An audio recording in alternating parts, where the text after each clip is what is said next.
Congratulations to you. I am so proud of you for becoming a published author. I want to put you and You I make back it sound so important. Girl, don't you see me replying to you? I'm like, author in all caps. That is you putting your words on paper, and we buy the paper and we read the words. I am happy. And when those words mean something to you, you always say resonate with you. Resonates. And then you go, okay, this is indeed beautiful. So thank you so much for doing this. I mean, I love reading books, but this one is so special to me because I'm reading and I'm seeing your face in every word that I read, you know. So publicly, I have said to you in private, I'm so proud of you. Let me publicly tell you how proud I am of you because I'm placing you right now in Kaskumba in Form 1. If you are from Kaskumba, that's where I knew you. Yes. Yes. I'm Yes. placing you right there. How And yes. I Oh my God. saw nothing like a book. I don't want to get teary, but congratulations. You're making me emotional. We've come a long way. Thank you so much. That's why I wanted to talk about this first in your show before any other show. I wanted to talk about this here. Thank you so much for having me here.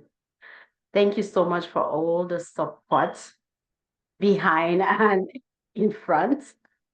Thank you so much for the encouragement because you knew I was writing the book, and at one point I'm like, don't tire me. You're like, no, my big friend, finish that book. What do you mean?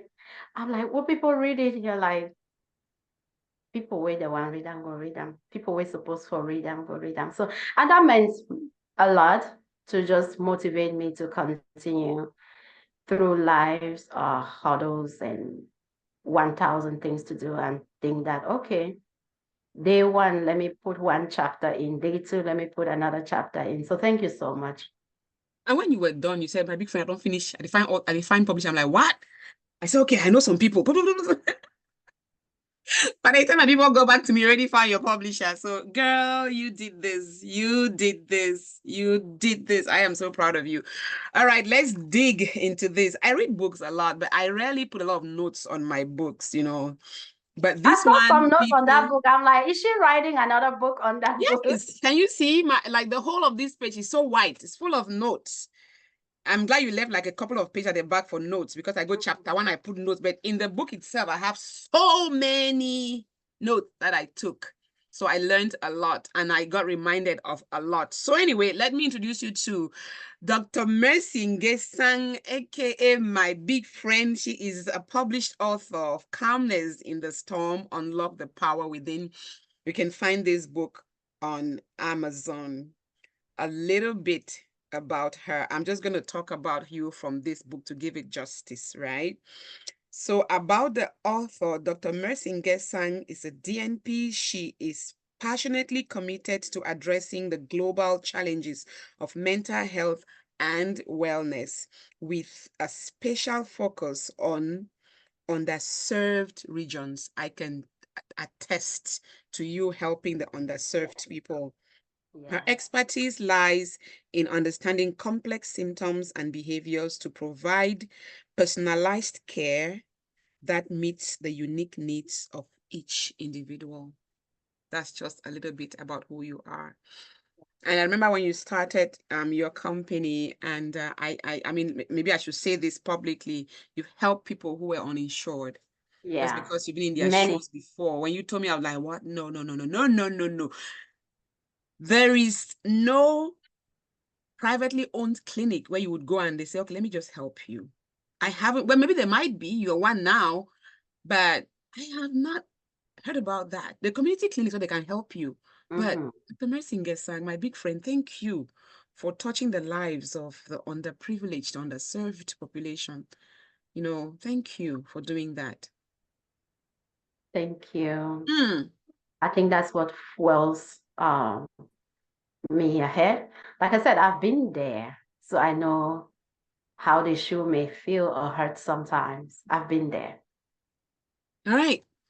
So this book, the first question I want to ask you is, what motivated you to write this book? And who is this book for? You're a mental health practitioner, but this book doesn't seem to be that mental health when it comes to the verbiage. It is so simple, so easy to absorb, to write. So why did you choose to write this way? My question, let me repeat. If I know that you're a mental health practitioner, you have a book, I'm like, okay, it's about mental health. But this book is not written like it was written by a mental health practitioner. You wrote it for everybody, I should say. So Yeah. why did you write this way? And I know it is for everybody, but who is it for? Everybody, I guess. But why did you write this way? So I'm happy you said that because that's the misconception that many people have given this book. Those who know me and know my profession immediately assumed that I have written a book for mental health. One person said, "Oh, I know a friend who has some struggles with mental health. I'll tell her to buy it." Another person said, "Oh, I have a friend who have a special needs child. I'll tell her to buy it." Another person said, "Oh, I'll try and see if I can share it because it is for mental health people," without even looking at it. And it's not for mental health people, it's for everybody. It's for everyone. You will pick something there that will relate with you. It is relating with me as well, and I'm the one who wrote the book. So the reason for this book, like you said,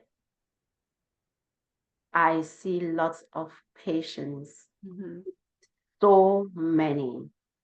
My practice is not only in Texas, Oregon, Washington, New Mexico. In about 1 month, you'll be surprised the number of patients that come through the doors. And when we dig, this is where individualized care comes in place. We are not just seeing the symptoms, we're trying to see what caused those symptoms.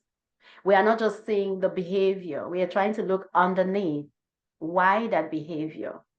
There is a common phenomenon in more than half of the population that we see: stress. Stress. And it's not that they are not able to deal with stress, it's that it is persistent stress. It is becoming overwhelming, and sometimes the tools to deal with it day in, day out are lacking. Right. Sometimes we address it well, but continuously we crash. Yeah. So this book is to help anyone. Get the help before you crash. Get the knowledge before you crash. Whether we like it or not, stress is there. I get stress. You get stress. So whether we like it, stress is there. Let us find the coping skills of navigating through our day-to-day activities. When people say that this book is for mental health patients, clarify for my audience the difference between mental health people and mentally ill people. So anytime somebody hear mental health, they are thinking about the patient. Anytime. And I think maybe before I got into mental health, I was that way. Anytime somebody hear mental health, they're thinking that, oh, someone has some mental issues going on. Right. It's not that. Mental health is a state of equilibrium, of well-being, where we can handle our normal stress of life very well. We are productive. We can contribute to our community, and psychologically, emotionally, socially, we are well. We have cultivated emotional resilience. We have positive relationships. We have cognitive functioning. We have self-awareness. We have adaptability to go on. Even when something is not fine or going the way we want, we can easily adapt to it and still function. Versus mental illness, which is a range of mental health conditions, which is a range of emotional conditions. It is a range of things that affect our functioning, our emotions, the way we feel. It can be abrupt, it can be severe, meaning that it may have a diagnosis, meaning that we may seek treatment, Mhm. meaning that the symptoms can become chronic to the way that it impairs our ability to function, Mm. and it may need treatment. So Mhm. when those, and it goes hand in hand when those symptoms are there and we are not treating it, it will affect our mental health. Okay. So So we mental health, all have mental health, but we don't all have mental illness. absolutely. Like we can all have physical health. Look at it in the physical way. We may Mhm, all mhm. be physically well, but we may not also all be physically well. Some people are physically well, some people are not. It's the same thing with mental health. We Or all maybe have, physically well, but not physically fit. we're not physically fit. Yeah. It's the same with mental health. We all have mental health, but we don't all have mental illness. Mhm. Lovely. That's good. Mhm. So if you get the book, people, just read the book. It's for everybody. Don't say, oh, I have a friend or I know someone who needs this. We all need it because we all have mental health to take care of. Mhm. Now, let me get into this book. On page 12, I want you to explain something to our audience. You say that essentially, at the very top of the page, paying attention to our mental health is not an indulgence, but a fundamental requirement for overall healthy living in fulfillment and purpose. Tell us more about that. My friend, you read that book? I read this book from cover to cover. I tell you, even though I know about you, I'm like, let me read about the author. I read every word to the end of it. I just did not Google what all your titles were like. What are all these titles? Okay, I know what DNP is, but she had all the, you know what? Let's keep going. So can you explain that? Yeah. Essentially, paying attention to our mental health is not an indulgence. We neglect our mental health a lot. Let me say this. Most often during day-to-day activities, we wake up, we shower, we take care of our body, we put good lotion, we put, if you're like me, I love how my You gotta hair put some looks, nice. put some nice, go like 1, 2, 3, which one am I wearing today? Okay. There's something you told What me a long time ago. Before you continue, you told me a long time ago that my friend, I don't care how late I did for work, I must fix the way I look. That was you back then taking care of your Yeah. mental state of mind. Go ahead. So we take care of all the physique, especially what is exposed. Yeah. What shade of lipstick do we have? Are my nails looking good? What Mhm. do I want to eat? Things like that. Yeah. We do not take care of our mental health. Mm-hmm. Why we struggle, we've already talked about the difference between mental health and mental illness. If we don't take care of the mental health, it will lead to mental illness. And we do not take care of the emotions that we are feeling at that time. You wake up, you're going through all that, dressing up, getting ready for work, getting kids ready for work. It may be overwhelming. You're not taking time to say, let me take a step back. Why am I feeling sad? Why am I feeling continuously tired? Why Yeah. am I feeling overwhelmed? Why is there a need to cry? Why do I feel like I need help? We are not thinking of those thoughts. We are not thinking to address the emotions that run through our mind. We are not thinking to address the stress that we feel. We just feel like I'm looking good. I am working. I am a good mother. I am a good wife. I am a good sibling. I'm a good daughter. That's enough. What is happening in the internal space that is making us to be good? Or what is happening in the internal space that may make us not to feel good? We are not addressing that. And it doesn't address on its own.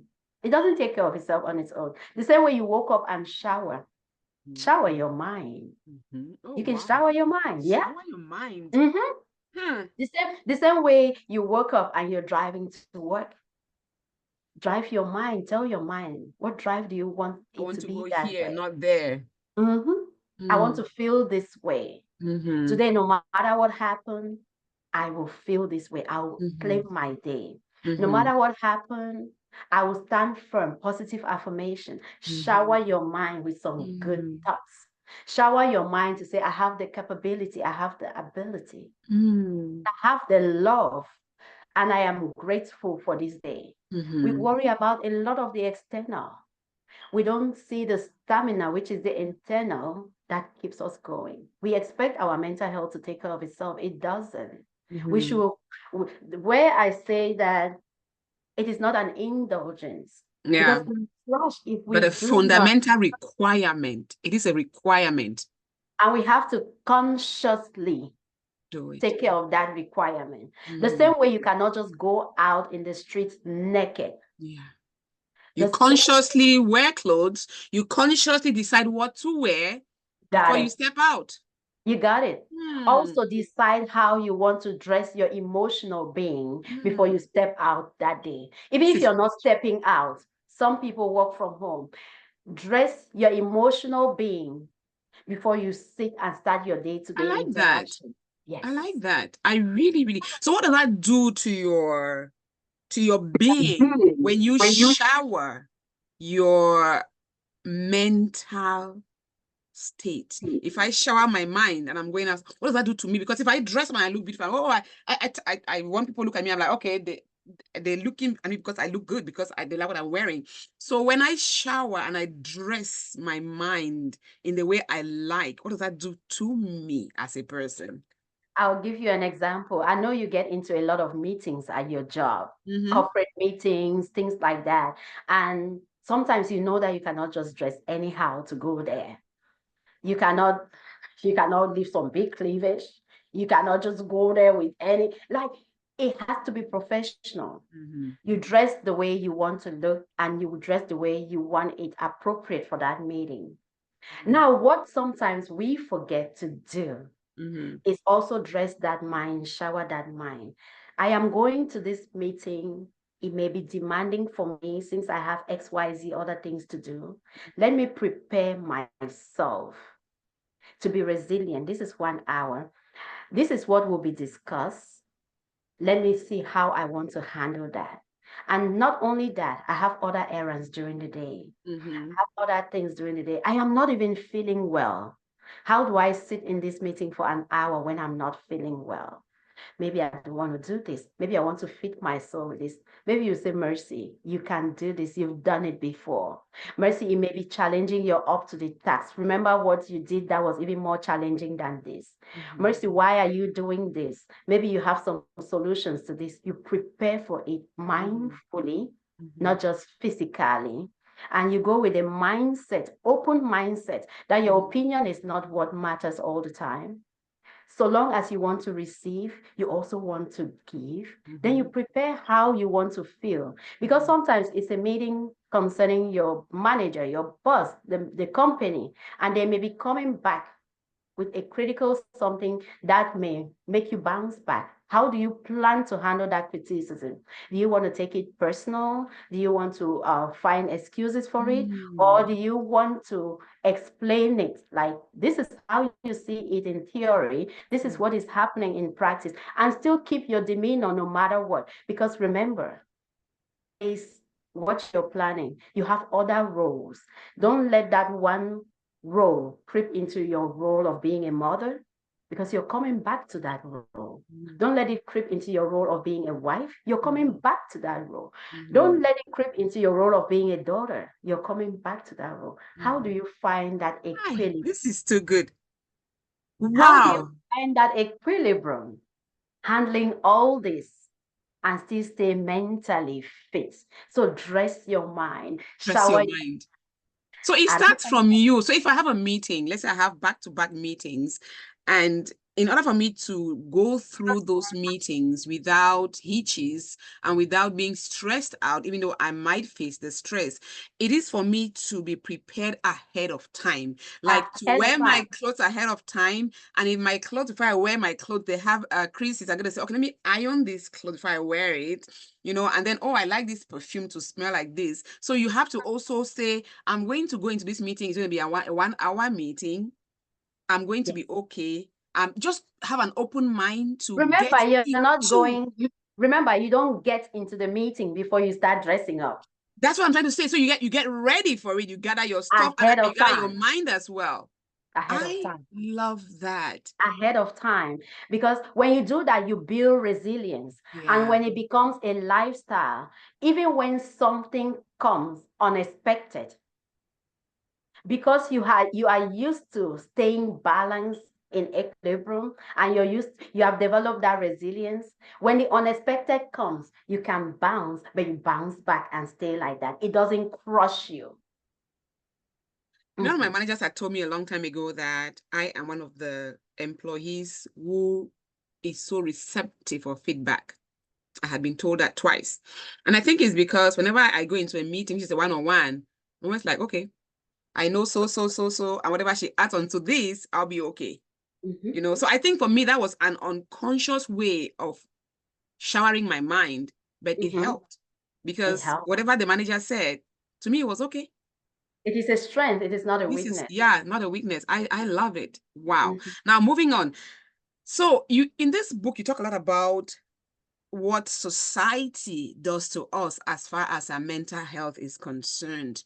There's traffic, there's hustling and bustling, there's this big job we have. Does the social ranking of our jobs determine the level of stress that come with the job? For example, you mentioned Mr. P, who is a software engineer. There is Mrs. Wig. I love those names, by the way, however you pick them. Who is a Mrs. Wig, you can tell us about my wig, right? So Mr. P is this top-notch, software engineer. Mrs. Wig is a rural farmer. And then no, Mrs. P is a software engineer. Her husband, Mr. P, is a marketing executive. Now she seems to be able to control her stress just like the rural farmer is, and she has a top job. So does the social ranking of our jobs determine the level of stress that comes with the job, and does that stress translate to our bodies? And how do we, despite being in those top-ranking jobs, manage this differently? Mr. P is a top-ranking person, so is his wife. And he is surprised in your book that he was so relaxed after a stressful day, and I'm here barely trying to, to relax. So how does that happen to different people, the same responsibility in the world, but yet they have a different, mental balance? You know how they say uneasy is the Lies head the head, that and where's the crown? wears the crown. Some rankings, we want it, do we need it? That's the second one. Not only do we need it, are we able to? There are some blessings that come. There are some rankings that come. You go on your knees and say, God, help me. As much as you want it, are you able to? Now, the social rankings, it has a lot of stress. But yes, I can see it with one lens. You can see it with another lens, depending on our perceptions. That's a good word, perception. How have we developed that insight to say, I have this responsibility, I have this obligation, but I also have an obligation to me, to myself, to stay calm. Okay. What Mr. P was doing is letting the job stress define who he is. And in some moments, it's not just the job stress, it was his internal things going on that he's trying to navigate it. I have to do it perfectly. I have to walk around the clock. I have to do it like this. His wife is like, turn off your phone. Doing yoga after work and just relaxing. And read. Come on, let's eat dinner together. I was waiting for you. Can we have that moment of togetherness? This is home. This is not work. When we learn to separate our lives, that's why you see people are killing themselves every day. I read somewhere the manager of Wells Fargo killed himself. And his wife reported that he was having meetings late until 2 a.m. Is it worth it? If the demands are so much that you cannot handle it, step out of it. If you've done everything that you can and you think that you're not able to, step out of it. Yeah. Somebody else can be built better than you to fit that role than you. When we separate ourselves from the different roles, I always say, don't take work home. I always say, find time for yourself. You see things that Mrs. P was doing. It was filling her cup. And she can give herself 100% of it. Mr. P was not filling his cup. He has given everything that he can give. And he was running on a minus. He was already depleted. Mm-hmm. What else can you give? If the cup empty, I can't do it. There's nothing in it for me to give you. I will only stress that cup further and further. There's nothing there. So Mrs. P understood self-care to stay level-headed, to build that resilience. Self-care, yeah. Then she can pour out. So it is not the job that brings the stress. The job can come with the stress. It is our ability to be able to handle the stress that makes the difference. On my own, on Mr. P's own, how can he handle the stress?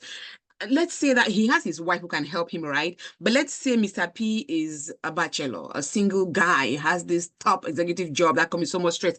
What would you tell Mr. P to do in order not to be that stressful, even when he gets home? Most jobs have the employee assistance program where you call and ask for help. I am draining. Help. I have you as my big friend. I need a mental health day. I need you to fill my cup a This little is bit. Mindful Monday. I need to. This is Mindful Monday. And you see how I used to say, I want to call it motivation Monday rather than crazy Monday. It depends how I want to look at it. Do I want to see that it's crazy, or is it motivation? Did I ask for this or not? So some people are still alone, do not have people around them. There's resource, there's professional help. There's resource online. How do I get help in dealing with this? Or ask your manager. You're never alone in that company. Even if it is your company, ask the next person, how are you dealing with this? Yeah, I like that. How are you going through this? Let's say I don't have a manager. I don't have someone.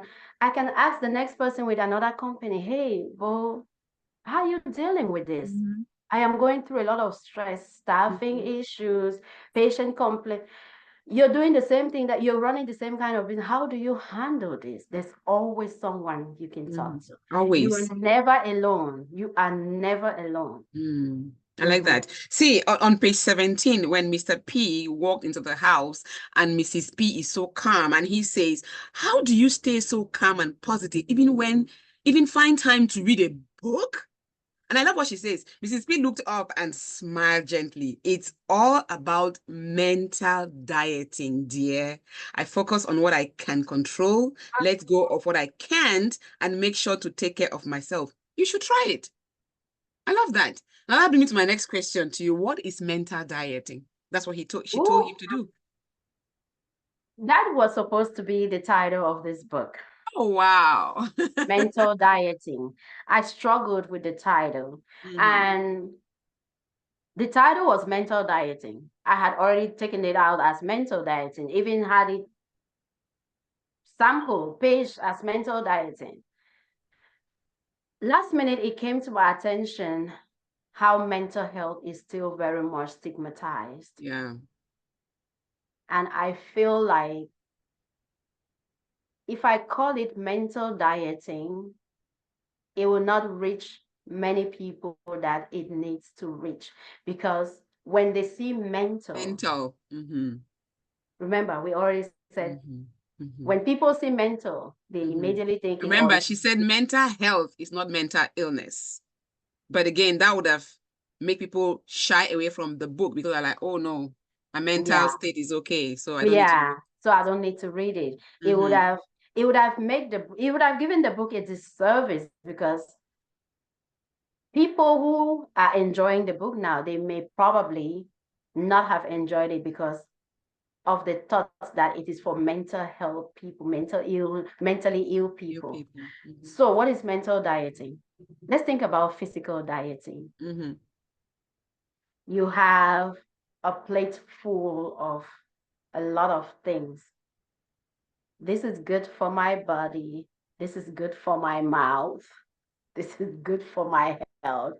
You start picking and choosing, what do I want to eat with all these things in front of me? What is good for me? What are my love values looking like? What should I avoid? Let's put our thoughts. This is mental dieting. Put your thoughts on the table. And try to see how you want to serve yourself. You're feeling bad, you're angry with this person, put it on the table. My job is so stressful and all that. Put it on the table. This friend cursed me. How the hell did they think? Put everything on the table. Oh, I drive so far to work, so much traffic. Put it on the table. Oh, I have healthy children. They are good, they are beautiful. Put it on the table. Oh, I have very good So relationships all with my your good husband. and bad thoughts, put them all Put on the table. everything on the table. Mm-hmm. Oh, I am healthy. Put it on the table. Pick what you want to think about. That is Mm. the dieting portion of it. Pick Mm. what you want to think about. Even you may put some sad thoughts there, but you have some solutions. Mm-hmm. Are you wanting to dwell on the issues, on the problems, or are you wanting to dwell on the solutions? Pick what you want. The same way you pick food from a table, Mm. pick what is healthy for you. Mm. Mental dieting. Not all thoughts that come into your mind should you entertain them. Put some down and leave them there. Especially some things you cannot control if it's going to rain today or not. Why do you let it stress you when it's not within your control? You cannot control if there will be traffic or not. Yeah. You cannot control if something bad happens. Try and think about those that you can control. Mm-hmm. Try and be grateful. Try and see the solution through some problems. When you think about the problems too long, you think you're seeing the difficulties. Break through and start thinking of the solutions. Mm. You are practicing mental dieting Mm-hmm. when you can restructure. I also call it cognitive restructuring. Mm-hmm. When your cognition is telling you, overweighing you with all this mess, you can restructure and say, I'm better than all this. This is bad, but this is good. This is so bad, I don't even want to talk about it. But I learned this from it. Mm-hmm. Cognitive restructuring, mental dieting. Don't keep everything there. When you remove your thoughts and put them on the table, I also align it to putting them on a theater Yeah. and be the spectator. What do you want to see? What do you want to watch? I like Which that. one are you casting? Yeah. Yeah, I always say that I don't trust because when you talk about, you cannot control if there'll be traffic or not. I always say that I don't trust any driver except myself. And so when I'm driving and somebody curses me out or give me the middle finger, I was like, thank you. And so one day my son was like, Mom, why do you always say thank you? I say it's because it doesn't change anything. If I yell back at them, what happens? And I think it's because I already know that that driver might be a bad driver, and I know I'm the better one. So I'm like, thank you, bye. Take your Mhm. driving thing and go away. But let me read what you write here about mental dieting. So when I talk about mental dieting, that's on page 19, I am referring to those intentional and conscious ways in which we manage and filter our thought processes to reflect Mhm. how we want to feel. Girl, Yes. how okay, you make it Yes. sound so easy, right? Yes. You make it sound so easy. Let me give you a Remember when I scenario. told you that I am getting stronger writing this book? Yeah, you said you Those were part of it. Those were the part of those moments where I put it down like this and I'm like, makes me feel lighter. mm-hmm, mm-hmm, You may wake up and curse me. Do I dwell on that or do I dwell on how I want to feel? mm-mm. Okay. So let me how can somebody who is in a very tight corner practice mental dieting? A middle-class American works, have all the bills, they can pay the bills, but they still live from paycheck to paycheck, hand to mouth. There's Mhm. this person at the corner who is homeless, maybe Uh-huh. homeless with 2 kids, and doesn't even know what's going to happen tomorrow. How can such a person practice mental dieting when they are in that corner, which is not only mentally stressful, but you and I can see that that Mhm. person right there has a problem? What would you say to that person? How would they practice mental dieting? Great question. I think this is one of the gifts of this book. You know how back home we say, no feed your fowl na for market day. Okay, day. Yeah. Yes. I think this is the gift of this book. calling us into awareness that mental dieting, cognitive restructuring, taking care of our mental health should be a lifestyle, not something that, oh, I feel this, oh, I feel this. Where is mental dieting? When you start practicing it from the get-go and those storms come, Yeah. there is something inside of you already that can withstand it. Let's talk about this homeless mother. When you dwell only on that homelessness with your two kids, when that is all you can see, if you cannot see that, yes, this is a storm, how do I get out of it? If you're only seeing the storm, it's going to crush you. And you will not have the ability, you'll be very limited in your thoughts to think that I am homeless. There may be some community resources. I am homeless. Where is the nearest shelter around me? It's 112 degrees outside. Where is the nearest shelter around me? I get to the shelter. Ma'am, I'm homeless. I can work. Do you guys have any resources? My kids need to go to school. Do you guys have any resources? I can help serve people. I can do this. When you dwell only on the problem, you get blinded. It's like something has clouded your lenses.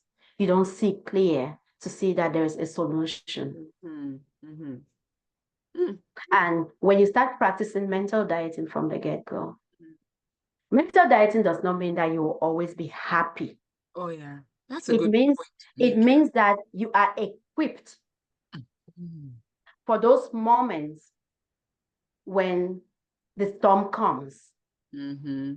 Calmness in the storm. When the storm comes, how do you stay calm? Yeah. That way, you are able to make better choices than committing suicide, than crying all day, than not getting out of bed. Not getting out of bed one day, 2 days, fine, but forever is not fine. With mental dieting, the storm will come, but you will be able to stay calm. And I said it in one place in the book that even when the outcome is not your expectation. Yes. You did say that. You will stay calm. It doesn't mean that you are happy with the outcome. It means that you are calm no matter what, and you're looking for the solution. If you're not calm, you will not be able to look for this. You won't see it. You won't see it. Mental dieting, right? It touched me so much because I think I had mentioned this before on my show with you and on other shows about how I viewed my forehead. I felt like this wasn't it. Like, why is it so big? I wanted my hair to be like down here. So I can have this little, I always admire like girls that had, smaller forehead. But you see me today on most of my videos, I have my forehead because I have learned to accept the fact that this is part of my beauty, right? I cannot change that. And so when I read this book, I got to page 20, you said, there are moments when I had these thoughts. I am loved. I am not loved. I am beautiful. I am not beautiful. People do not like me. Do I like myself? I am good for nothing. I failed to do a lot. I am incapable of being cherished. I have no future. I hate myself. All I know is making the wrong decisions. I am failing and failing. So this is like what you just explained, putting all these stuff on the table. And so you have to now cross out the ones that you don't want and keep the ones that you want. That's what I did. My forehead is big. I love it. That's how it is. I like it. I'm short. It's okay. I can wear heels to look taller. And you have no control over it. Remember, have we no worry control about a lot over of things where we don't have control over it. Love it. Let me see what Rose Kukwa, thank you for joining. She says that absolutely, sometimes you cannot control the things that happen to you, but the ability on how you react to them lies within your power. Yes. Very true. You just get news, your mother just died. Devastating. How can I live without her? Do you want to die with her? Would that be a solution? mourn, grieve, yes. But how do you move forward? There are many things. Take a farmer, for example. It's too hot. The harvest is going to be poor. The farmer wake up every morning. The first thing they look at the forecast weather. Is it going to rain? They have totally no control over that. But knowing that there's a possibility it may rain and it may not rain, they plan for the worst. They will expect the best and plan for the worst. Yeah. Is it irrigation system? Do I want to put more water around? Do I want to do this? So that when you go 1 month with no rain, you can still get some harvest. There's a plan B, yeah. And I think one of the authors that you and I have read a lot, Wayne Dyer, one thing he said in one of his books is that you cannot should have. You know, you cannot should have done something. So I think it's already done. So how you react, like Rose is saying, is what matters. You know, when Daya said that, you know, the scenario he gave was that he went somewhere and there was no power, and they said, oh, you should have come yesterday because they were working here. Like, I cannot should have come yesterday. I'm here now. What is the solution? What is the going forward? I cannot should have been born with a smaller forehead. It's here now. What do I do with it? I have to embrace it and move forward. I love it. And that takes me now on to the placebo effect. I have heard about this word placebo effect for so long that the way you put it in this book, even the opposite, I didn't know about it. I'm like, wait, there's something called nocebo effect. I'm like, that was an aha moment for me. You know, you say placebo and nocebo effects. Have you ever heard of the effects of expectations? You say, well, I have. Sometimes when we expect something, we believe it, and then it happens. This is called the placebo effect. Placebo effect and mental health. Throw some light. For the placebo effect, it's almost like the law of attraction. But we know that the law of attraction is not just going to happen because you're thinking about it. The fact that you're thinking about it, the fact that you're expecting it, your brain is wired to work towards it. You're not just expecting, you're not just thinking, but your brain starts getting wired to put some action towards it. So it doesn't just happen. You even consciously or unconsciously make some things geared towards that direction, even when you're not thinking about it. Oh, let me call Mabel. Oh, I'm thinking about this. Mabel knows an editor. Let me call Mabel. Oh, I'm thinking, I could not just have written this book and say, oh, it's going to be published. Yes, it will be published, but not because I'm thinking about it, but my brain gets wired. And then not only that, it also helps us to start expecting and believing that it is going to happen. Because certain times the worst happen. You know how they say, speak life into something, speak growth into something. Are you failing? Are you falling? Are you failing? Are you standing? It may come hard, but I'm going to speak life unto it. It does not mean that it did not happen. It means that what am I perceiving that happened? I wanted this to happen. It did not happen, but I'm still standing because I got a lesson from it. Never dismissed anything as a zero because it did not unfold the way you wanted it to unfold. So are you still standing? Are you still smiling?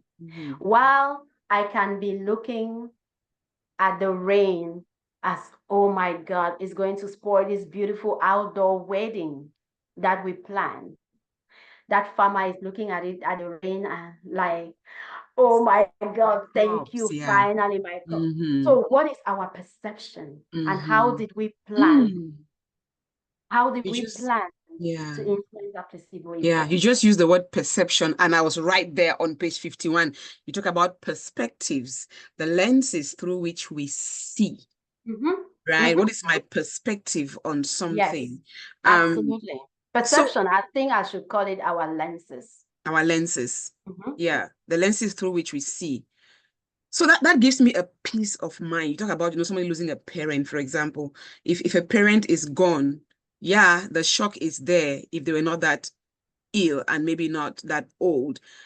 But you have to wire your brain to say, wait, it's okay for me to bury my parent instead of the other way around, right? Or you just lost a job.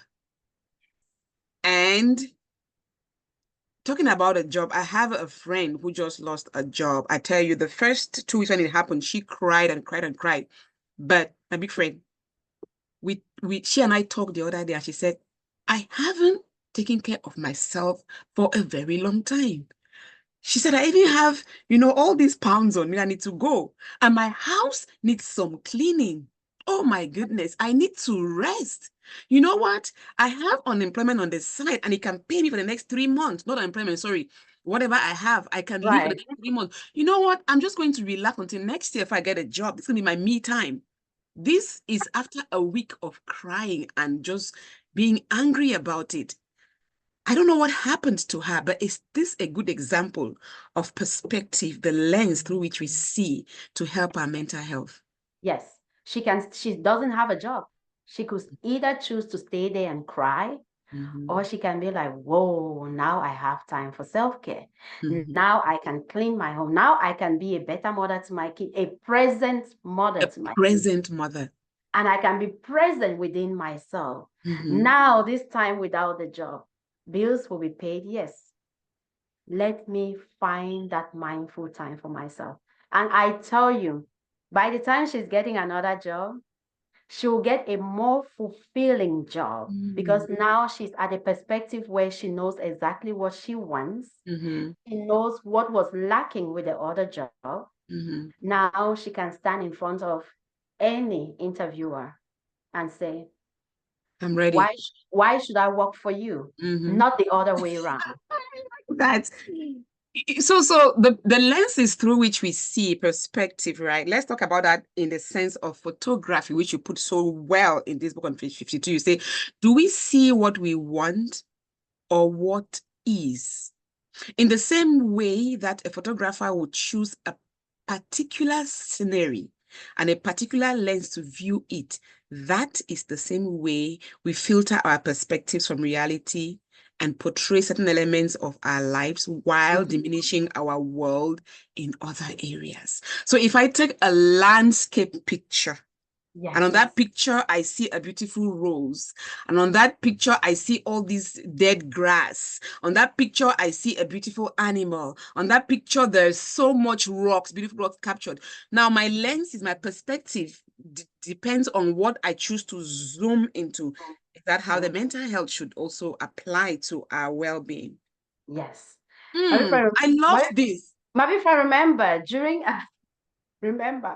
in Kumba, was it in Kumba or in Boya during during my wedding? Remember, I was telling the photographer, make sure my picture is this.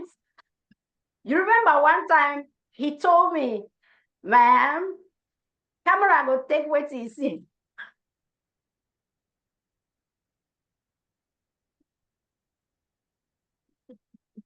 Yes, that was in Boya. I go take what you see. Camera no go take nothing else. So it is left for me, not just wait for the camera to take what it sees, but what do I want the camera to take? Yes, what do I want the camera to take? What do I want my mental health to look at? What do I want to be zooming at that picture to look at? This is where preparation come in place. Planning.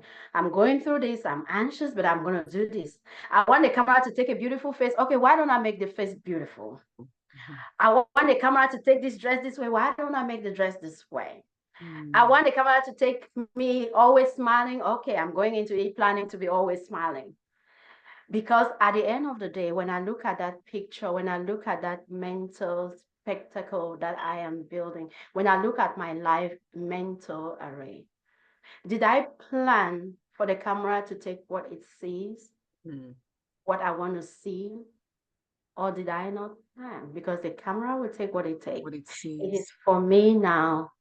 Do I want to see that arrow in my mouth?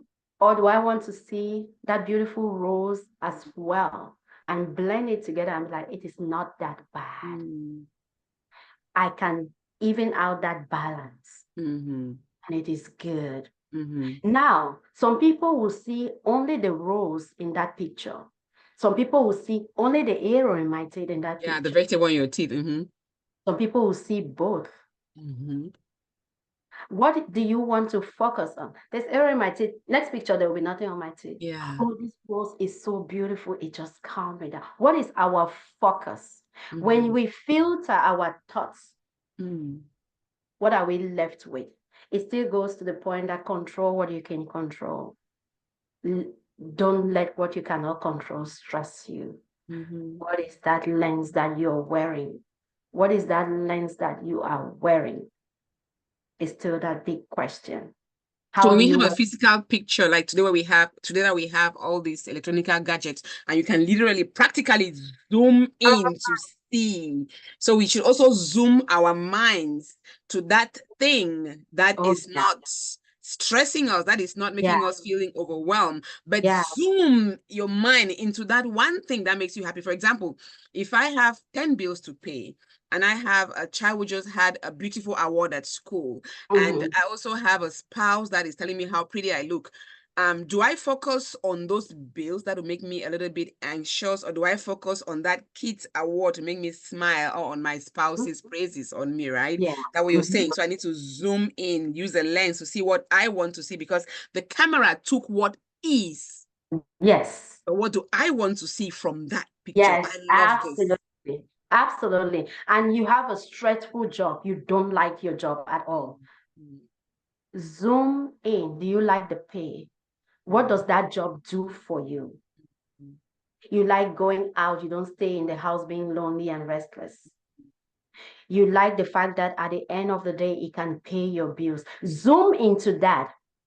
Until you can change that zoom, don't just look at how stressful. Even when you're looking at the stress, if you want to zoom at the stress, make sure you're zooming to at the solution. It's stressful. What can I do to make it less stressful? Zoom at the solutions as well, not just at the stress. Love it. Love it. So what role does external validation do to boost our mental health? I'm talking about today's social media world, right? People would be stressed out. They put something out there. There's nobody commenting. There's nobody liking. And they go, really? Only 2 views, only 2 likes. What role do all these external validation have to play on our mental health? I would love to say it doesn't have a role, but that would be a lie. That would be a lie. It has a role. But the one thing I want to say first is before putting out there or before seeking for validation, I want us to first of all understand why we are doing this. You having this conversation right now is because, like we always say, if we can make one person aware and get an impact to improve themselves, then we have reached our goal. It is not by how many likes, how many shares, or how many comments. When we were looking, if we are looking for shares likes, then we may be disappointed or we may be happy. But remember, we don't have no control over that. We don't even have control that it will impact somebody. That's why we say, if one person listens to this and pick one thing there for improvement, then our job has been done. External validation, though, I wish it does. It plays a role in, it can boost your confidence and self-esteem. Let's say somebody keep posting something and not one like.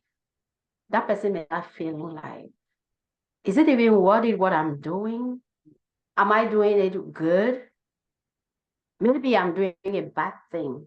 But when you get the praise, the recognition, the positive feedback, it kind of affirm your intentions. It kind of affirm your actions. It kind of make you boost, it boosts your self-worth. Then not only that, it is creating some motivation to do more because you feel like, somebody is getting my language. Somebody is understanding it. It can motivate you to do more. It can improve your social connection. Mm-hmm.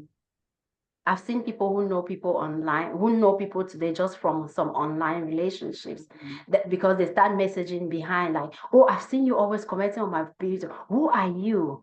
What would you like? What kind of content would you like me to do? You start boosting your social connection because you're getting this positive validation. And not only that, it reinforces positive behavior because those external approval can reinforce some healthy changes in you because you start feeling like this expectation behave this way. So On what the about other like, go ahead. on On the the other other hand. hand, though, on the other hand, I and you, we cannot stop doing what we are doing because nobody is telling us they like it or not. It may create dependency. Yeah. Because I may do this and nobody likes it. Then I stop doing it. Meanwhile, it doesn't mean that not, like I tell my patients, a lot of my patients follow me, but I tell them no comments, please, no comments. Because I want to keep our relationship private and I don't want any of you exposed out there through me. If you want to expose yourself, it will be, but not. So you don't want to create that dependency on, oh, if people don't like them, I'm not going to do them again. Or you start feeling bad because they have not liked it. And you feel like it is undermining your intrinsic self-worth. If your happiness, you see some people online all the time. Oh, I don't get one more view. Oh, if your happiness is that, then you're depending on that. That is not your self-worth. Then sometimes it may make you sad because you get inconsistent feedback. Remember, you cannot control it. Right. Some people may like this hair. Next week, I wear something else. It's inconsistent. It's not fluctuate. Oh, I don't like that hair. And some people will not just say they don't like, they'll comment. And if you're depending on those validations to feel good, it means that when they don't validate or they give a negative validation, you will feel bad as well. Yeah. So it's not good. Then it also gives you a distorted self-perception because let's say we talk about calmness in the storm. Some people will be like, what calmness in the storm? Then they will get out. I'm going through this. How can I stay calm? It starts making you feel like, is it true? Do I believe it? Is it not true? And it puts unnecessary anxiety and pressure. Let's say you always comment on my thing, and 1 week you have not commented. I'm like, oh, do we have a problem? Did I do something bad? What happened? Meanwhile, your life is lifing you in your own corner, or something is just happening. Sometimes you don't even have a phone, you've not even been to social media. But it's already putting pressure on me, like, oh, my last video, 2 people liked it. Oh, this one, nobody liked. Oh, then you start feeling like, I did something last week. This week, you're so tied up. You're in a corner, you're not able, but you're feeling pressurized because you're trying to please some people. Yeah. So it's good and bad. And it's bad. It's But good. what about the interpersonal relationship and validation? You have a group of friends and you feel like your friends do not always validate you. I mean, my friends know, I'm not a proponent of ride or die friends. Okay, I don't do that. You are my friend. You can also have your friends and go do your thing. I don't have to be there. So, but there's some people who have these friends who always expect that if we are 4 of us, everybody has to say, oh my God, you look good today, you look good. And if one day one person doesn't appreciate what you're wearing or what you look like, you feel like, wait, what's going on? Is it because online is different, but Online is different. interpersonal is the boosting, of our mental state through interpersonal connection. Is it different from that online boosting? Because I will see you really close. I'm like, I look at your shoes, look at all that. There's a little dot on it. I also see it. How does that play on our mental health? It plays a lot, especially when you don't know what you bring on your table or on the table. If you don't know your own self-worth, you'll be looking or seeking. You've had people be like, after 1 hour with you, they are like, did my clothes fine so? Because they were expecting you to say it and you have not said it. And they need you to fill that space in their mind. that question, do you know yourself, or do you already know that this is beautiful? Perfect. Why do you need someone else to do To it? validate it Now, for you. now I'll tell you something. I have a friend. One day, she asked me, no, I think we were like, how many of us? Somebody passed who wasn't like, hey, let me just say an example. Oh, I love your hair. I love your necklace. And she said, oh, thank you. Then I affirmed. I said, yes, it's very beautiful. Mm-hmm. I don't think I affirmed. And when the person passed by, she turned and looked at me and said, you didn't even tell me my hair is beautiful. I said, I did it on purpose. And her response was like, why not? Why did you do it on purpose? Why didn't you tell me? I said, you know that I always tell you. I said, but look at it this way. You have never told me anything looked beautiful on me. Not that I'm seeking, but maybe I was just playing your music today. Mm-hmm. Mm-hmm. Mm-hmm. Does that mean nothing has ever looked beautiful on me? Mm-hmm. And not only that, so sometimes you want to play it, people don't care about that. So Yeah. you should not be overly care about that as well. Mm-hmm. And not just that, if I tell you all the time, and maybe the other day I don't tell you, maybe I didn't like it. And that's why I want people to believe, like me and you, for example, when you tell me that this hair is beautiful, when you tell me that my lipstick is beautiful, I'm like, oh, thank you. I believe it. You know why, my big friend? Because when it is not beautiful, you tell me. So I Mm-hmm. trust the truth. It's Mm-hmm. not the validation, it is the truth. Mm-hmm. You're not telling me something that I would like to hear. You're telling me the truth.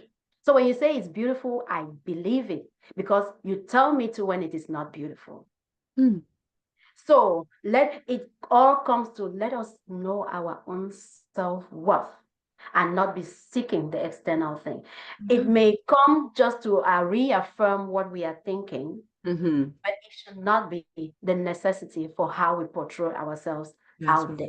It That's should right. not be, yeah, it should Right. not be the necessity of how we portray ourselves out there. Know your worth. Mm. Then if they do not validate or they validate, Your it, worth is still your worth. it's still your worth. It may be that Mm-hmm. added quote, Mm-hmm. but at the end of the day, because some people will validate you just for the sake of it, they don't mean it. Yeah. They Yeah. don't mean People, yeah, they want to just please you. it. Mm-hmm. They don't mean it. And then maybe it was not nice because someone else says it's nice. You carried it somewhere else. Maybe if they had told you the truth, Mm-hmm. you would have fixed it, adjusted it before taking it somewhere else Mm-hmm. Mm-hmm. because they can build you up. Yeah. When you tell me the truth, it's not criticism, it is positive reinforcement. That's right. It is positive reinforcement. And I will take it than taking a lie from somebody. Hmm. So we should use those external validations to help boost who we already are, but it Mhm. shouldn't be the way for us to feel better about ourselves. Otherwise, we're going to be drained It's mentally gonna be drained, at ourselves. and our self-worth is gonna be dependent on people. Mm. Let us first of all acknowledge and recognize who we are. Mm-hmm. Yeah. And, and let us especially we may celebrate the external validation, but Mm-hmm. let us cultivate internal validation. Before we even get the external validations. Yes, Perfectly said. And yes, Rose Kukwa says that self-confidence is powerful because when very. you're self-confident, you walk into a room and nobody says anything, it doesn't change anything in you mentally. You are still that, you know, self-confident person, and you know that even if the room gets filled with thousands of people and nobody tells you that you look good, you know you look good, and that is Yes, just okay for you, yes, right? yes. And they may say you look good. You're like, oh, thank you. You celebrate that external Oh, validation. I always say I know. Yeah, Sometimes I say I know. you celebrate the external validation, but Mm. if you have not cultivated an internal validation, then you will find yourself being dependent on those external validations. Like you said earlier, dress it up, dress the internal part up. So when you Yes, come out and it's appreciated, you know that, oh, I did dress it up. So yeah, I expect to be appreciated. Perfect. yes. Now, something you wrote in this book the culture of My big friend read this book. Oh, comparison. what The page are we culture on? of, I'm on page 80. I want to talk about the culture of comparison and our mental health. On page 80, you say, unlike traditional ancient societies, modern society often emphasizes persistent achievement, success, and material possessions. The relentless pursuit of these markers can easily foster a culture of comparison where individuals measure their worth against the benchmarks set by others and not their abilities. What does the culture of comparison, how does that culture of comparison affect our mental health? This part got me pausing. When I got to this part, I paused and I looked at the word in my mind and I said, okay, my big friend is a doctor. Okay, we came from the same place, from one till today. I am not a doctor, but my big friend has, done this. I have been there to celebrate her every step of the way, and she celebrated me. Now, does that mean that I have to be like her? Do I have to compare myself? It got me pausing, and I thought about my life, and about other people's life, but I was like, I don't have to be like who they are. I do not have to be. So please tell our audience You're very good in what that the anyway. culture of comparison has to do with our mental health. You wrote it so well in this book. People, please get yours on Amazon. This book is so enriching. The culture of comparison and mental You're that health. one, you are that one person among others that I know that you are there 100% for another person. I just want to thank you for that. You are that one person that we can tap a lot of positivity from. You are there 100% to celebrate others. You are there, mind, body, and soul, to celebrate others without even wishing you were them. You are that person. You are that person who can acknowledge my strength and keep your own strength without thinking that, let me take her strength and add into my strength. We are all uniquely different. I cannot be a journalist like you. And the fact that I celebrate you doesn't mean I should compare with you, because we are uniquely different. I am still struggling to find myself. Now I want to come take your own gift and add to the stress. I haven't found myself, but I'm finding you again, which is not me. Let me do me better than doing you mediocrely or fakely. Can you say that again? Let me do me better than doing you Every day, than mediocre. struggling and falling to do you, and I cannot even do it mediocrely. The difference where I wanted to put in that chapter, that let us not confuse comparison with competition, because both of them have the good and the bad. Let's think about where we came from, my big friend. We were happy, if not of one thing to another that led us to travel in foreign land. We could celebrate just playing tabala outside the door. Hopscotch. We could celebrate playing scissors. We get tired, we get sweaty, we eat and we sleep. Life is good. We could just celebrate you doing my hair, I'm sitting, you doing my hair, the next person is doing your hair, and we are just living, we play banga and all that. The world of today, it looks like some titles, some achievements need to be behind your name. It looks like some properties, some material achievements need to be behind you for me to put you into my corner, for me to try and fit you into my space. It looks like I have to say, my big friend, get this before I can even acknowledge you.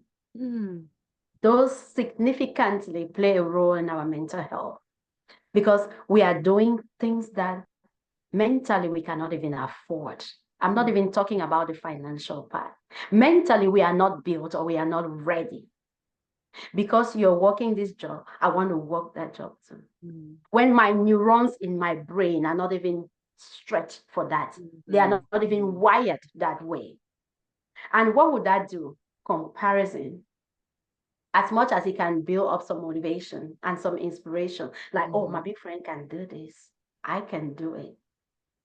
But if that is only what we are seeing and how we want to stay connected, then it will kill our self-esteem. Because you're doing you good, and I'm doing me bad because I'm trying to do you. It makes our self-esteem down, and it just leads to a lot of anxiety and depression, because there's no way I can do you.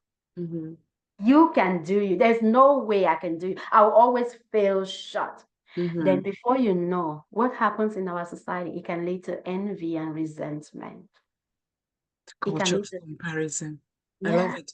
I look at it from the perspective of traffic. You have 5, 3, or 4 lanes, right? If you are a DNP and I am a financial expert, or I am a broadcaster, let me stay on my lane, because when I do that, the traffic is smooth. But if I try to cross onto your lane, which is not where my expertise is, we start clashing, and that's where you get accidents, right? And you talk about you cannot do me. When you began your podcast and you reached out to me, if you're like, my big friend, how do I do this? How do I I gave you some pointers, which you graciously accepted. You graciously welcome. Sorry. That again, it's not comparison. It's tapping from me. What I have that can help boost you as well. Now, the culture of comparison can come with some jealousy, either from the giver, or especially from the giver. I'll be like, you want to do a podcast? Okay, just like me. Okay, I'll call you tomorrow, and I never call you tomorrow. So, so does that culture of comparison also encourage jealousy and hatred? And how does that affect our mental health? Absolutely, absolutely. Like I said, envy, resentment. Oh, because I'm doing this, she's want to do this. Why don't you hold her hand? She may never do it the way you do, but maybe it's a passion of hers, and maybe she can do it in another way. You talked of lanes, right? Everybody has their lanes. Look at it this way. I don't have to be on your lane. We can be going the same direction on different lanes. We can all be doing podcasts. You're doing Talk to Me Africa. Topics. I'm doing mental health. We can all be going the same place on different lanes. You can be going with these people. I can be going with other people, and we meet somewhere on different lanes. That is the beauty of it. And sometimes you stand, you look, you don't see your lane. Create a lane. Start walking on that grass and create a lane. Your own footsteps, Before you know, you will see some people coming on your lane because they resonate with you. And if we have to go the same lane, why don't we do it in harmony rather than envy and resentment? And I may not walk as fast as you. My toes may be hurting. I may not go the way you're going. I may crawl while you are running, and we are all on the same lane. And that's why sometimes I say it is not how fast, but how far. It is not with who you go, just that, but also how you want to go with it. We have not even exhausted who we are to even try to understand the next person. We may have the same goal, but God has given us some different, unique capabilities of how we reach there. That's why diversity just builds us a lot in culture. It just cultivates us more. If we could take time and spend on our own gifts and talents than worry about what the next person has that we don't have, we will just become more stronger. And facing competition, it teaches us how to cope with challenges and handle failures and also build perseverance. But remember that it can also lead to stress, pressure, burnout, strained relationships. Because that's not you. Find you. When can we start booking you for speaking engagements? Because I'm really loving it. I am loving this conversation. I've had you on my show a few times and we talk about mental health nuggets, but I think it's because you are the author of this book, Calmness, So it's flowing. Unlock It's the Power Within. You are just flowing. I tell you, people, get your own copy on Amazon. I want to talk about one last thing with you before I let you go. And in case I didn't remind you, think about an African proverb before before we wrap up the show today. But the last thing for us to talk about is community. You do emphasize the power of community in this book and its benefits to our mental stability, right? Um, let me read this. You say community to me is Are you in? I'm on page 110. Ooh. The power of connection. Community to me is a sense of being together and sharing commonalities where detaching will create an imbalance scale. It fosters belongings and understanding, enabling all to mutually pull and tap from each other. Community, you say, is important. The storm gets easier to weather when you are not alone. And a caring and supportive community can lead to a source of inspiration, growth, and mutual growth. How does community affect our mental health? What's the benefit? We're in a country where people can live such a lonely life. Some choose to be loners, right? So people who choose to be loners, what will you tell them about the benefits of community and their mental health? So must you have people around you? Can you swim alone? Can you dance alone? Can you ride alone? Some people, like you say, are loners. They rather be by themselves. Mm-hmm. If you are by yourself and you're productive Mm-hmm. and you're calm in the storm and you're able to unlock the power within you all alone All by yourself, yeah. and you're not lonely, Mm-hmm. fine, fine. Okay. The way we were created as human beings, we are social beings. We are social beings. So some people will say being alone but not lonely, fine. Mm-hmm. Being Mm-hmm. isolated but not lonely, fine. But how long do you think you can be isolated? Mm. Isolated and being alone, it Mm-hmm. can lead to loneliness. It Mm-hmm. can lack emotional support. It Mm-hmm. can lower your resilience because sometimes people, just by telling you it's okay, it can be okay. Oh, you have the same problem. I've had it before. This is how I did it. Mm-hmm. You're not getting the support. So your resilience, your threshold is lowered. Mm-hmm. It can also reduce your sense of belonging because when you are alone, you start thinking alone. When it gets persistent, you feel like you don't belong anywhere. You go somewhere, you act like a stranger. Not only that, your social skills and Mm. growth are impaired. Take a child who, like like COVID, for example, Yeah. many children, like single homes, Grew children, indoors, yeah. Grew up indoors. most of them are being diagnosed now with a lot of things because they spend time just alone with their Mm-hmm. parents or some siblings. Some They go computer. out, they go, they go out there, no social skills at all. So it's difficult to be alone and not lonely. It's difficult to be alone and have all the resources that you can. It's difficult to be alone and build a lot of resilience. Mm-hmm. It's difficult to be alone and have a lot of emotional support because where are you getting it from? Yeah. It's difficult to be alone and grow in all areas that you could have because community shape us in one area and another. It's difficult. So in community, you are like a balanced person. You have that equilibrium, especially if you are in the right community. And by community, it doesn't just mean your street or your neighborhood. I may just have a community of 4 people. Mm-hmm. You don't need the crowd. People are blessed when they have 4 real people around them. Mm-hmm. It's your community. I read the other day, somebody say you are the average of the 5 people you spend most of your time with. And I was like, Mm-hmm. That is true because Mm, you guys are shaping each other one way, good or bad. mm-hmm, And it goes back to where we come from, that show me your friend and I'll tell you who you are. mm-hmm. That means community has that influence, good or bad for you. Why want to live alone anyway? There's nothing you accomplish being alone. Mm, At work, you have colleagues that you mm-hmm, work with.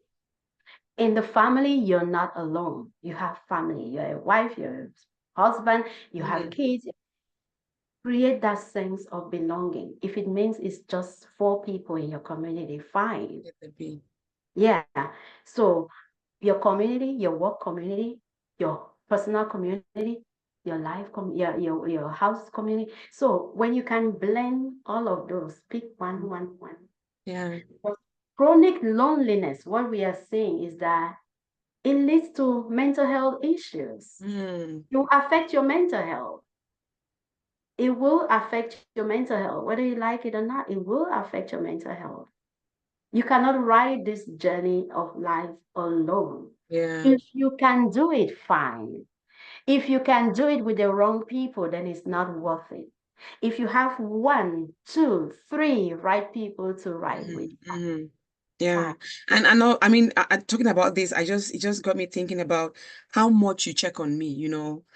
I mean, we don't see each other every day or maybe every year, but girl, my text messages from you are every single day. People cannot believe this. Mercy and I, we Yeah, talk yeah, every single mhm, day.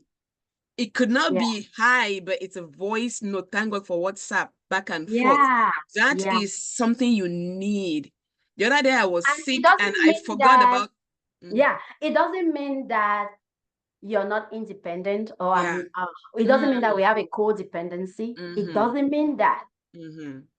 It Do we find content in solitude, Yeah. particularly if they are introverted or something? Mm, It doesn't mean that you're not self-sufficient. You are, and you are independent. mm-hmm. But it also means that you have someone who values you. If you Yeah. don't feel valued, you have someone who values. Mm-hmm, That mm-hmm, is what it means. mm-hmm. I don't give you anything. I don't give you oxygen. I don't send you money. I don't give you anything. But we have that sense of community.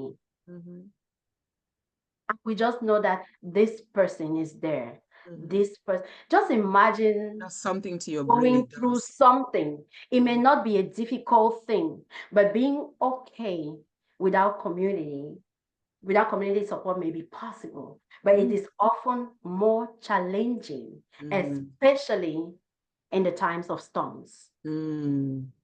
I like that, Mhm. especially in times of storm. Wow. Anyway, as we wrap up, I want to let people who have not bought this book know that the book is on Amazon. One thing I loved about the book is that each chapter has a quote from Mercy, which kind of sets a pace for the book. Chapter 2, which is titled Bravery Over Fear, the Journey of Purpose. The quote she has on this chapter is it going to work? Where do I start? What if? What if? What if I fail? What if others know I failed? And so that sets the pace before you start reading the chapter. Chapter 5, there's also a quote that says, every chapter has a quote, just giving you 2 examples. The chapter is titled Holistic Approach to Mental Wellness. And the quote says, be careful what you feed your mood will show. And so I wrote a note there saying, so your physique will also tell the kind of food that you fed your mind. Absolutely. I wrote a note. Absolutely. Well, the last chapter, which is a reflection chapter, I love it. You know, your quote says, why do I wear a smile always? Because I am a grateful survivor of storms. And I saw you on this quote because you always wear a smile and you wear a smile so easily. And And you know, I've been through I storms. saw you because you've been through so many storms that I know. And so this was so appropriate. The last chapter, I love it so much. Look, I can call you Mercy, my big friend, all day.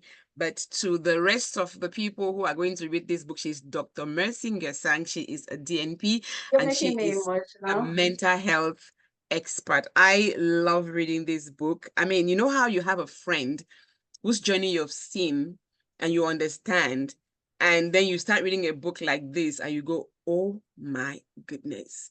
And all you can say is, I'm so grateful for you for having this opportunity to let us read what you think.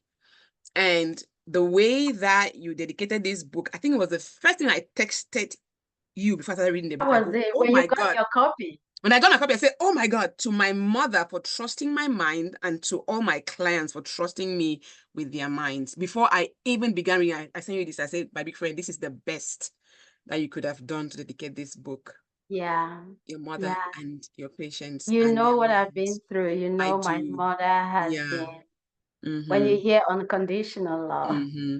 That's Mama right there. So that's yes, mama. yes. So thank you for writing this book. People go online on Amazon and look for this book, Calmness in the Storm. You're going to learn how to unlock the power that you have within. And I think we all have some power within. We just have to learn how to unlock that power. Yeah. It is Yeah. so possible. It is so relevant. Any last word to those who are watching before we get an African proverb from you?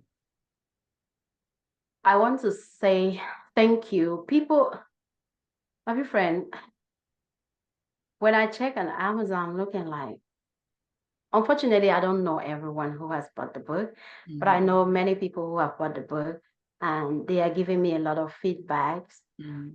And like I was putting a thank you message the other day. If I knew, I would have written this book a long time ago, but there's time for everything. It's not Yes. late. There's Yeah. time for everything. Thank you guys for buying the Mm-hmm. book and above all, reading it and take time to read it. It's coming from an in-depth place in me. And if I can be calm in the storm, it didn't just come naturally. I had to cultivate. I am not saying anything that I have not practiced. Mm-hmm. I have to cultivate that internal calmness so that when the external comes, I can stand. Mm. And not just that, for all my patients going through storms, we have been calming those storms together. Thank you for trusting me with your storms.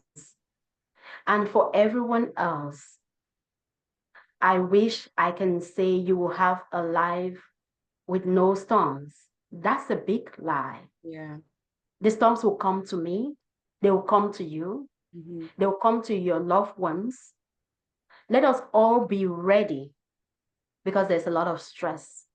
Let us all be ready to face the storms in a calm way. Get your copy on Amazon. It will be a good, easy read. It's such an easy read. Such an easy read. It's not for mental health patients, not for those battling any mental health illness. It is for everybody because we all have mental health, which we have to take care of. Thank Yes, you so much. I am yes. so proud of you Thank you. and Thank looking you. forward to another book. I know it's coming. It's This is coming. not the end of it. This is just the beginning. Now, let's hear an African proverb from you. Once you reminded me just now about an African proverb, I was just trying to think about one that I can relate it to calmness in the storm. And it just came to me very vividly. I don't know where I have heard this before. And I tried to just turn it into my own way to relate it to this. So they said, smooth seas. Let me say it the way I hear it. Remember the sailors in those days that you have to go far into the river, far into the sea just to capture things to bring back home to feed your family. They say those people who caught a lot of those things that they bring back to feed their family, it's not because they were skillful sailors. It's because they have navigated storms. To say that smooth seas do not make skillful sailors. I like that. Yeah. Smooth sailors do not make skillful sailors. Yeah. We all Smooth have seas. storms. And to Yeah. become, good sailors, we have to Depending learn on to how you go navigate the through that storms. storm. Yeah. Yeah. If you're Oh, going to wow. the river tomorrow and you meet a storm, Mm-hmm. you run back home. Mm. Depending Or on how you navigate that storm, you will mm-hmm. learn something from it. And Mm-hmm. that's how you become a better sailor. Thank you. Remember, my big friend, think about life this way. Some very successful, whatever we want to call successful today, Mm-hmm. have been those that have navigated many storms, have been those that did not give up after so many thousand no's. Mm-hmm. Mm-hmm. Mm-hmm. So storms will build us if we give it an opportunity. Mm-hmm. If not, if the way we want to perceive it will break us if we Mm-hmm. think about it Mm-hmm. as a big stone and not a stepping stone. Oh, wow. Girl, let me know if you need to book Dr. Mercy for your speaking engagement, okay? I'll take care of that. Look, I can talk to you for hours, but this is a live broadcast. We're going to cut it short. Not cut it short. We'll have to end it at a certain point. So thank you so much for giving me the privilege to be the first to host you Yes. on Talk to Me Africa, so we could break apart this book. And as much as I've loved reading it, you too watching, you're going to love reading it. So check it out on Amazon and enjoy. Thank you so much, my big friend. Thank you. I'll talk to you later. Bye. Bye.